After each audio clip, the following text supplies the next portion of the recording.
విజయవాడలోని పల్లెం పెద్దేశ్వరరావు ఆసుపత్రిలో వైద్యుల నిర్లక్ష్య ఘటన వెలుగులోకి వచ్చింది. ఆసుపత్రి వైద్యుల నిర్లక్ష్యంతో ఓ మహిళ మృత్యువాత పడింది. కృష్ణా జిల్లాకు చెందిన 60 ఏళ్ల వైదేహి కిడ్నీ సమస్యతో ఆసుపత్రిలో చేరి చికిత్స పొందుతూ మరణించారు. మహిళ ఆరోగ్యం కుదుటపడడంతోని చెప్పి ఆసుపత్రి నిర్వాహకులు 2,50,000 రూపాయల బిల్లు మొక్కుపిండి వసూలు చేసినట్లు బంధువులు ఆరోపించారు. మధ్యాహ్నం 12 గంటలకు కుటుంబ సభ్యులతో మాట్లాడిన వైదేహి సాయంత్రం 4 గంటలకు చనిపోయినట్లు ఆసుపత్రి సిబ్బంది ప్రకటించారు. 10 ఎకరాలు అమ్మి బిల్లు కట్టారా అంటూ వైద్యులు ఎగతాళి చేయడంతో ఇరు వర్గాల మధ్య ఘర్షణ చెలరేగింది. ఈ వాగ్వాదంలో మృతురాలి మరిది విజయవాడ ఆర్ఎస్ఐ సుభాష్ చంద్రబోస్ పై ఆసుపత్రి సిబ్బంది దాడి చేసి తీవ్రంగా గాయపరిచారు.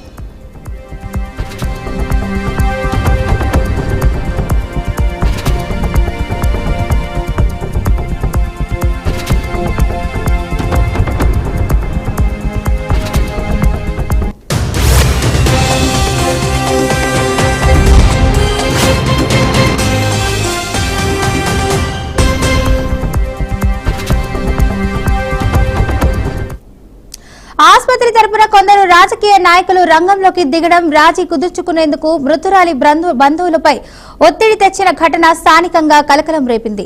ఆసుపత్రి యాజమాన్యానికి రాజకీయ అండ ఉందని బంధువులు ఆరోపిస్తున్నారు. ఒక పోలీస్ అధికారిపై దాడి జరిగినప్పటికీ స్థానిక పోలీసులు గాయపడిన ఆర్ఎస్ఐ బోస్ పై పెద్దగా స్పందించకపోవడం ఆసుపత్రి యాజమాన్యానికి కొమ్ము కాయడం పట్ల బంధువులు తీవ్ర ఆగ్రహం వ్యక్తం చేస్తున్నారు.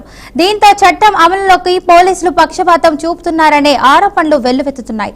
ఒక పార్టీకి చెందిన కార్పొరేటర్లు, మాజీ కార్పొరేటర్లు ఆసుపత్రి యాజమాన్యం తరపున రాయబారాలు చేయడం కరెక్ట్ కాదన్నారు. ఈ ఘటనపై ఉన్నతాధికారులు స్పందించి తమకు న్యాయం చేయాలని బాధిత కుటుంబ సభ్యులు డిమాండ్ చేస్తున్నారు.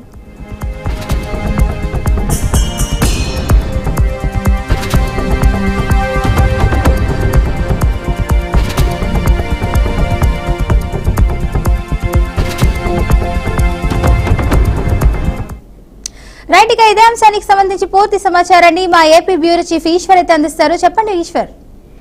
విజయవాడలో కార్పొరేట్ హాస్పిటల్స్ దందా ఒక్కొక్కటిగా వెలుగు చూస్తూ ఉంది. వైద్య ఆరోగ్య శాఖ నిర్లక్ష్యం కారణంగా ఈ కార్పొరేట్ ఆసుపత్రులు మొత్తం కూడా కాసులకు కక్కుర్చిపడి వైద్య రంగాన్ని పూర్తిగా వ్యాపార రంగంగా మార్చేస్తున్నారు. విజయవాడలోని పల్లెం పెద్దేశ్వరరావు ఆసుపత్రిలో దారుణమైన ఘటన కూడా వెలుగులోకి వచ్చింది. తాజాగా ఆసుపత్రి వైద్యుల నిర్లక్ష్యంతో ఒక మహిళ ప్రాణం పోయిన పరిస్థితి. కృష్ణా జిల్లాకు చెందిన 60 ఏళ్ల వైదేహి అనే మహిళ కిడ్నీ సమస్యతో ఆసుపత్రిలో చేర్చితే కొన్ని గంటల్లోనే ఆమెను చంపేశారంటూ బంధువులు పెద్ద ఎత్తున ఆగ్రహం వ్యక్తం చేస్తున్నారు. ఆమె ఆరోగ్యం బాగానే ఉన్నట్లు కల్లబొల్లి మాటలు చెప్పి 2.5 లక్షల రూపాయలు డబ్బులు కట్టించుకొని ఆమె కోలుకుంటున్నారని చెప్పి అబద్ధాలు చెప్పి మరికొన్ని గంటల్లోనే ఆమె చనిపోయిందని చెప్పడంతో ఒక్కసారిగా బంధువులందరూ కూడా తీవ్ర ఆగ్రహం వ్యక్తం చేశారు.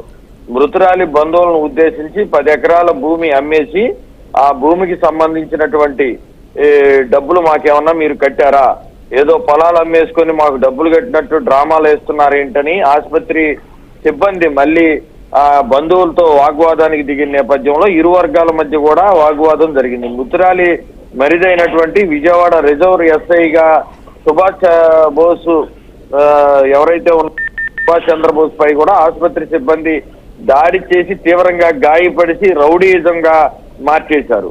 అయితే హాస్పిటల్లో ఆమె చనిపోయిందంటూ కూడా బంధువులు ఆందోళన చేస్తుంటే ఆసుపత్రి సిబ్బంది రౌడీల మాదిరిగా దాడి చేసి గాయపరిచిన పరిస్థితి. ఆసుపత్రి తరఫున కొంతమంది రాజకీయ నాయకులు మాకు అండదండలు ఉన్నాయి, మీరేం చేయలేరు అంటూ కూడా చనిపోయినటువంటి వారి బంధువుల్ని పెద్ద ఎత్తున హింసించి ఆందోళనకరంగా భయభ్రాంతులకు గురి చేసిన వ్యవహారం ఇప్పుడు బెజవాడలో కలకలం రేగుతుంది.